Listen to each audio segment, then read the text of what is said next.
April 1774. 11 years have passed since British victory in the 7 Years' War.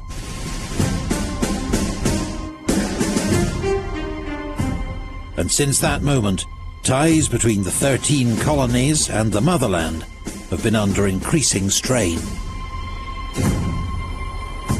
Much of the dispute is over the British Parliament's right to tax the colonies, a right fiercely contested by many colonists.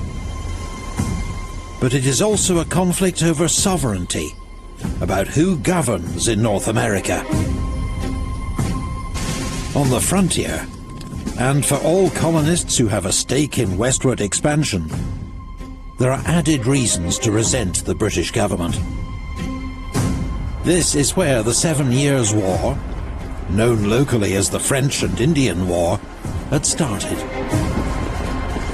The first shots were fired in 1754 in Ohio country by troops under the command of a 22-year-old Lieutenant Colonel George Washington.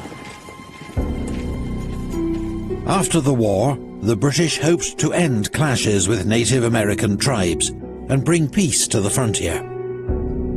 To this end, in 1763, a royal proclamation is issued, which imposes limits on further westward expansion beyond the Appalachian Mountains into the land now termed Indian Territory. For colonial land speculators, pioneers and farmers, the proclamation cuts off access to a vast source of cheap land and stokes further anti-parliamentary feeling.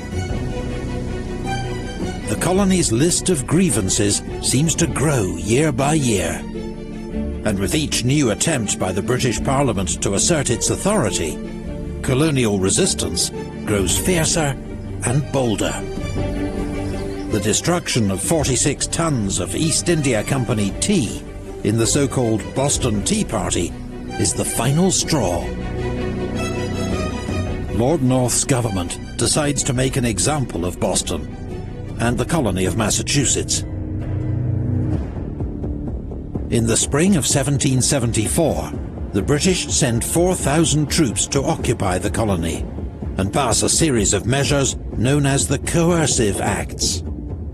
The governor is replaced by a new military governor, General Gage.